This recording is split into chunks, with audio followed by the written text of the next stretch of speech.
Everyone asks veterans what they miss about the military. Nobody asked the more important question: what do you not miss? Last video, we extracted the identity qualities worth preserving: the pride, the flow state, the invisible talents. Today, we complete the picture by identifying what you're ready to shed. Because here's what nobody tells you: your civilian identity isn't just built from what you keep, it's about from what you choose to leave behind. And that choice, that's not weakness, that's evolution. 3 questions today. By the end, you'll have a complete identity map: what to preserve, what to evolve, and what your next chapter needs to look like. Let's go. Identity isn't static. It's not a photograph. It's not a living thing that grows, adapts, and evolves. The military version of you was exactly who you needed to be for that chapter. But chapters change, like a tree. The roots are your core values and authentic qualities. Those stay. Those are what we identified in the last video. But the branches, some of those need pruning. Some military norms, habits, and expectations that served you in uniform will actually hold you back in civilian life. And here's the part that's hard to hear: some veterans cling to military identity that are actually limiting them, not because they're bad, they were necessary in that context. But in your new context, they become chains instead of strengths. What made you reliable in combat might make you inflexible in a collaborative workspace. The mission first mentality saved lives, but it might destroy your family time. The rank based leadership style that worked with privates might alienate civilian teams who expect collaboration. This isn't about dishonoring your service, it's about honoring your growth. The strongest trees aren't the ones that never lose branches, they're the ones that prune strategically so new growth can reach the light. Today's questions help you prune with precision. Let's get into it. Question 1: what do you miss least about military life? Look, be honest, not politically correct, not grateful, not measured. What are you glad you left behind? What made you think, I will never do that again? Write it all down. Pause the video, write everything you don't want to miss. What you don't miss reveals your evolving values. It shows where your identity is growing beyond what the military shaped.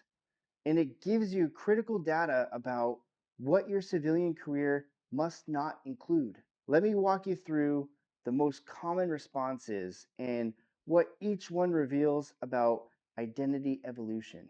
Example 1: the rigid hierarchy and not having a voice. You're developing a need for autonomy and collaborative decision making. The military taught you to follow the chain of command. You've outgrown that. You need a civilian environment where your voice matters, where ideas flow in multiple directions, and where leadership is earned through contribution, not rank. Here's the career implication: avoid rigid corporate hierarchies. Look for organizations with flat structures, cross functional teams, or entrepreneurial cultures. Example 2: being told where to live and when to move. Look, geographic control and stability have become core values. The military decided where you lived.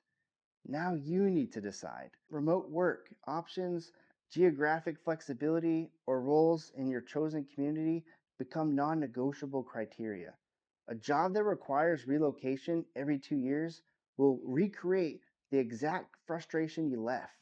Example 3: the 24/7 availability. Look, work life boundaries are now a non negotiable.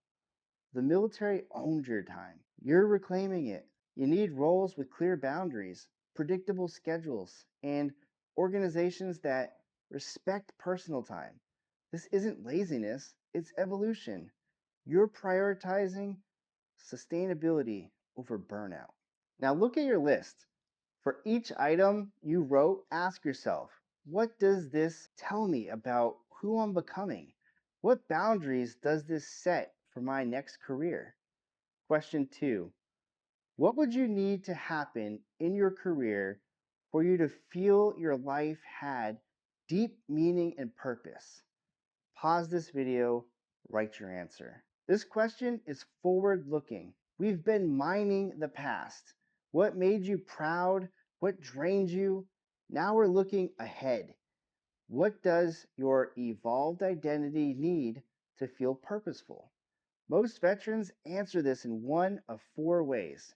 Impact. I need to know my work changes lives. Mastery. I need to be excellent at something that matters. Legacy. I need to build something that outlasts me. Connection. I need to be surrounded by people who share my mission. Impact, mastery, legacy, connection. Which one is your primary meaning driver? Your answer connects directly to the identity purpose bridge we'll build in week 2. The meaning you need from your career tells you which pillar, identity, purpose, or belonging, is doing the most heavy lifting in your life right now. Final question. If money weren't a factor, what contribution would you feel called to make to the world? Pause the video, write your answer. I saved this one for last because it's the most revealing. When you remove the financial constraint, you remove the fear, and what's left is your calling. Most people dismiss this question. Well, money is a factor. So what's the point? Here's the point. Your unconstrained answer reveals your purpose direction. And even if you can't pursue it full time right now, you can find careers that align with it.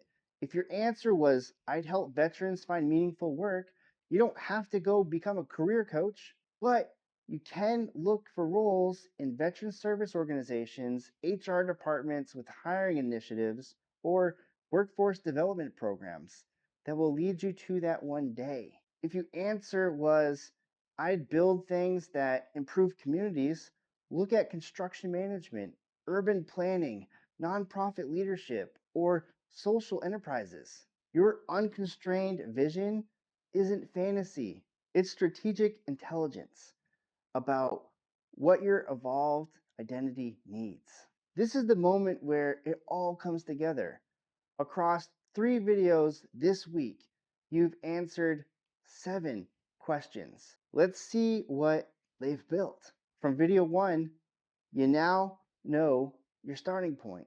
What's driving your search and where you actually are in the process. From video 2, you know your authentic identity, the qualities that made you proud, put you in flow, and made you feel alive, and that others recognized as invisible talents. And from today, you know your evolution direction, what you're leaving behind, what meaning you need, and what you'd contribute if nothing held you back. Here's your weekend assignment, and this matters. 1. Download the Identity Transition Matrix from the description. 2. Fill in the preserve column with your identity themes from the second video, the qualities worth carrying forward. 3. Fill in the evolved column with your release inventory from today, the boundaries and non-negotiables for your next chapter. 4. Write one paragraph answering, who am I becoming? Not who you were, not who you think you should be, who you're becoming. Post that paragraph in the comments. This community will hold space for your evolution. You spent this week looking backwards with purpose. You mined your military experience for identity gold, and you identified what's ready to be released. Next week, we turn forward. Week 2 is purpose discovery. We stop asking, who was I, and start asking, what am I called to do? The fourth video takes that bonus question about what frustrates you and turns it into a purpose statement. Look, don't forget to share this series with someone struggling. You're not starting over, you're starting from strength. Shepherd 1 out. When you're ready, this is the next video. Your anger is telling you something, listen.